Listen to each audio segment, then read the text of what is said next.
다음 소식입니다. 김범일 대구시장의 3선 불출마 선언으로 활기를 뜨던 대구시장 선거가 최근 주춤하고 있습니다. 예비 후보들이 주장해온 오픈 프라이머리 방식이 받아들여지지 않고 심지어 전략 공천설까지 대두돼 선거 흔들기가 아니냐는 관측이 나오고 있는데요. 당연히 예비 후보들은 심기가 불편할 것 같습니다. 이분의 생각은 어떤지 직접 들어보도록 하죠. 새누리당 권영진 대구시장 예비후보 전화 연결돼 있습니다.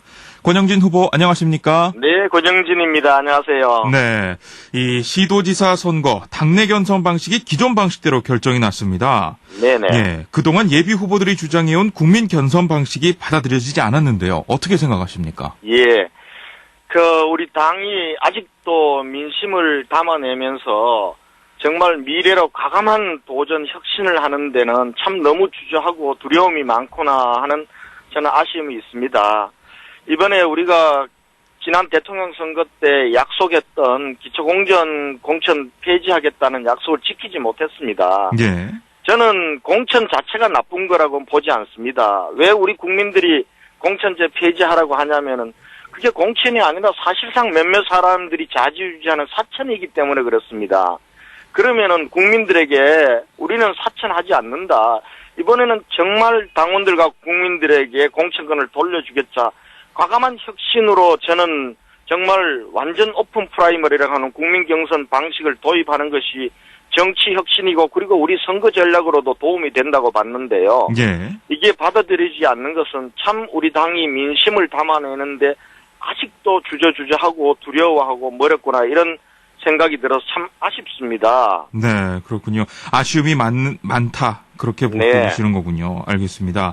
이 기존 방식에는 전략 공천도 포함이 되어 있던데요.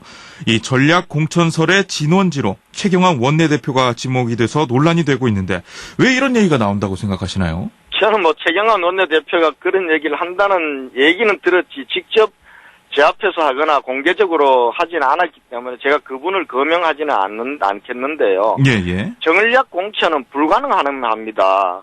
우리 당원 당규상으로도 완전 오픈 프라이머리는 받아들여지지 않았지만은 당원 절반과 국민 전반의 대의원들이 참여하는 경선은 이거는 불변의 당규입니다. 예. 그런데 어떻게 전략 공천이라는 건 경선 없이 위에서 공천심사위원회에서 한 명 낙점하는 건데요.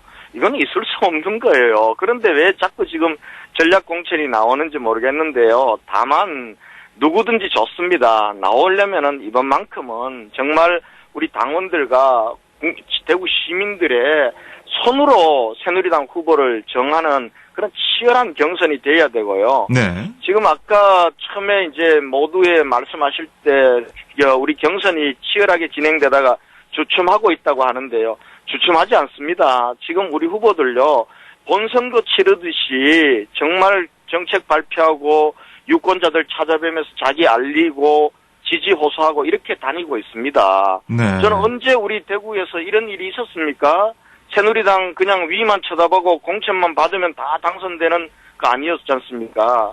그런데 이번만큼은 정말 당원들과 시민들이 참여하는 그런 경선판이 진행되고 있고 이런 판을 모르면서 몽상가적으로 전략공천 운운하는 것은요. 대구 민심에 대한 배반행위입니다. 이거는 성사될 수 없기 때문에 제가 여기에 대해서는 강하게 제가 얘기는 안 하고요. 그리고 이거 막을 수 있는 사람도 접니다. 제가 있는 한 전략공천은 없습니다. 예. 이 컷오프 얘기도 나오고 있더라고요. 일정 이상의 지지율이 나오는 후보를 압축해서 경선을 치르겠다. 이런 얘기인데 이것에 대해서는 어떻게 생각하십니까? 컷오프는 해야 됩니다. 컷오프는 어떤 의미냐 하면요. 예. 지금 우리 후보들이 시민과 함께 경선을 하려고 하면은 후보들에서 비교 우위를 시민들이 당원들이 알도록 해줘야 되잖아요. 그러면 제일 유효한 수단이 방송이나 그다음에 토론이거든요. 토론을 5명, 6명 앉혀놓고 하는 그거는 전파 낭비밖에 안 되기 때문에 저는 2명, 3명으로 압축하는 거는 필요하다고 봅니다. 네. 컷오프에 동의를 하신다고 하는데 그러면 어떤 방식으로 진행이 돼야 될까요? 컷오프에 대해서? 컷오프는 저는 우선은 여론조사 방식이 가장 좋다고 보고요. 예. 여론조사를 해서 공천심사위원회가 이번에 우리가 정말 익사이팅하고 그리고 감동적인 경선 그리고 TV 토론을 통해서 비교 우위를 확인할 수 있으려면은 후보들이 저는 2명 내지 3명으로 압축이 되는 건 당연하다고 봅니다. 이걸 5명, 어떤 경우에는 10명을 다 경선판에 붙여서 그렇게 해서 시민들이 비교위를 가질 수가 없거든요. TV 토론 해봐야 기껏 1시간에서 1시간 반일 텐데 적어도 제가 볼 땐 그런 의미에서는 2-3명으로 압축하는 과정은 필요하다. 이것은 어떻게 보면은 뭐 위에서 보이지 않는 손이 작용한다 이렇게 볼 수는 없습니다. 그래도 여론조사 방식을 통하는 거는 저는 불가피하고 의미 있는 선택이다 이렇게 보고 있습니다. 네, 결국은 시민들의 여론조사를 통해서 2-3명으로 압축시키는 게 불가피하다 이렇게 말씀하신 거군요. 그렇습니다. 예.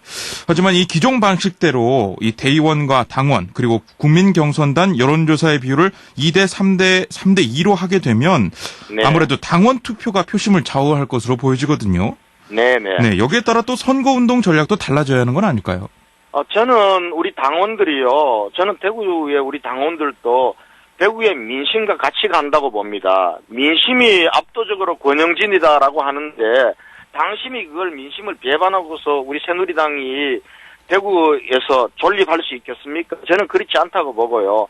저는 당원들도 많이 참여하고 특히 제가 대구 시민들에게 호소하고 싶은 거는 2대3 3대2 중에 마지막 3은 시민 대의원입니다. 30%고요. 예. 2는 여론조사입니다. 그러니까 우리 시민들이 참여할 수 있는 공간들이 대의원으로도 참여할 수 있고 그리고 여론조사로도 참여할 수 있습니다.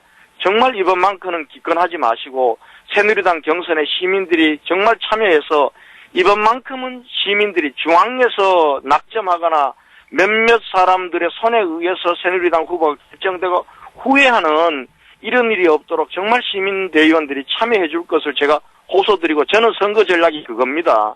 시민들에게 이번에는 당원들과 시민의 손으로 새누리당 후보를 만들어 달라고 제가 그 호소를 하면서 선거운동하고 있습니다.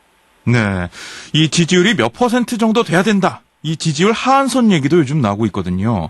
여기에 대해서는 어떻게 생각하시나요? 지지율 하한선은 의미가 없다고 봅니다. 의미가 아니, 없다. 그러면은 지금 뭐 지지율 2명이 나오거나 3명이 나오는데 지지율 갭이 크면은 광역단체장도 그냥 낙점하자. 이거는 당원 당규에 위반되는 거예요. 당원 당규 틀 정신 내에서 이거는 경쟁이 있으면 경선을 하는 게 우리 당원 당규의 정신입니다.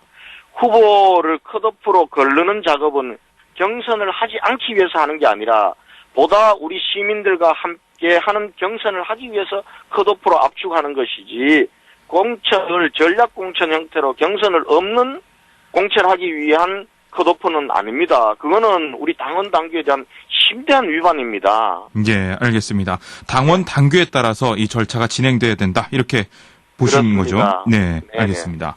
이번엔 좀 대구랑 좀 멀리 떨어져 있는 부산으로 좀 가봐서요. 이 네네. 부산시장 새누리당 후보가 신공항을 가덕도에 유치하겠다는 공약을 제시해서 지금 논란이 되고 있거든요. 네네. 예, 갈등을 조장한다 이런 비판도 나오고 있고 그리고 또 이명박 정부 당시에 전철을 밟는 게 아니냐 이런 우려의 목소리도 나오고 있습니다.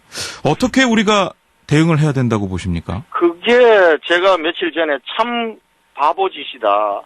지금 우리가 대한민국은 수도권 공화국입니다. 수도권은 너무 차서 문제고 지금 지방은 텅텅 비어서 문제인데 그렇기 때문에 분권은 굉장히 중요한 일인데 저는 남북권 신공항은 분권과 지역 균형 발전의 상징이고 절대절명의 과제입니다. 이 문제를 가지고 부산이냐 밀양이냐 싸우는 것은 바보짓입니다. 어떻든지 간에 남북권 신공항을 수도권에 맞서서 우리가 쟁취해야 됩니다. 그리고 입지 문제는 공정한 입지선정위원회에 맡기자라고 승복해야 됩니다. 제가 새누리당 후보가 되면은 우리 영남 5개 광역단체장 후보 그리고 호남의 3개 광역단체장 후보들이 함께 참여하는 남북권 신공항 유치 협의체를 만들고 공동 합의서를 만들어낼 겁니다. 네. 우리가 남북권 신공항은 박근혜 대통령의 대선 약속대로 박근혜 대통령 임기 내에 삽을 떠야 됩니다. 그거는 우리가 함께 쟁취해내야 됩니다. 네. 입지의 문제는 지금 이 대통령께서도 공정한 입지선정위원회에 맡기자고 하셨잖아요. 우리가 거기에 합의해줘야 됩니다. 그렇게 해서 승복하는 이렇게 합의가 되면 남북권 신공항 유치됩니다. 그런데 과거처럼 또 부산이다 밀양이다 어디다 해서 우리끼리 싸우면은요. 이것도 물 건너가게 되는 겁니다. 그런 의미에서 지금 선거 앞두고 부산시장 후보들이 마치 가덕도에 와야 되는 것처럼 입지 문제를 정치적으로 악용하는 건 그건 정말 엄청난 바보짓이에요. 네. 지역 분권에 완전 역행하는 짓이기 때문에 저는 부산 시장 후보들이 좀 현명하게 지혜롭게 선거운동했으면 좋겠다. 그리고 끝나고 나서는 8개 광역단체협의회와 그리고 공동협약서를 맺자. 이렇게 저는 제안하고 그렇게 만들어낼 자신이 있습니다. 예. 오늘 또 정치권에 큰 뉴스가 있었죠. 민주당이 네. 안철수 신당과 합당에 전격 합의를 했는데요. 이것이 혹시 대구시장 선거에 어떤 영향을 미칠 걸로 보십니까? 저는 대구시장 선거에는 큰 영향을 안 미칠 거라고 보는데요. 네. 다만 그동안 새정치 해왔던 게 결국은 선거에 이기기 위한 그러한 거짓말이고 그리고 권력 나눠먹기라는 게 또 이 증명이 된 거거든요. 그러니까 새정치를 참 희화화하고 그리고 국민들에게 이제는 새정치하겠다는 얘기가 얼마나 이 정치인들의 입에 발린 거짓말이란 걸 안철수 신당이 적나라하게 보여준 거예요. 얼마 전까지만 해도 민주당이 낡은 정치 세력이고 구태 정치 세력이고 없어져야 될 세력이다라고 하면서 신당한다고 하더니 신당 해보니까 잘 안 되는 거거든요. 그러니까 이제 와서 민주당하고 합당해서 자기들이 새정치 세력이라고 하던 사람들이 낡은 정치와 이거는 저는 다른 하나 대구 우리 시민들이 여기에 별로 현혹되거나 할 거는 없을 것 같은데 다만 지금 민주당과 안철수 신당이 합당하면서 이게 박근혜 정부 발목 잡기 연대가 될 가능성이 높기 때문에 제가 대단히 우려스럽습니다. 예, 알겠습니다. 대구도 정말 박근혜 정부 하에서 우리가 대구를 살리는 일을 해나가야 되는데 이게 발목을 잡아버리면은 대구 살리기도 참 차질을 빚지 않을까 이게 걱정이 되는 거죠. 예, 알겠습니다. 이 선거가 다가오면서 여러 가지 변수들이 나오고 있지만 결국 심판은 유권자들이 내리게 될 텐데요. 이 네. 지역 유권자들의 표심 누가 잡게 될지 저희가 관심 있게 지켜보도록 하겠습니다. 오늘 말씀 여기까지 듣겠습니다. 고맙습니다. 네, 감사합니다. 지금까지 대구시장 선거에 출마한 새누리당 권영진 예비후보였습니다.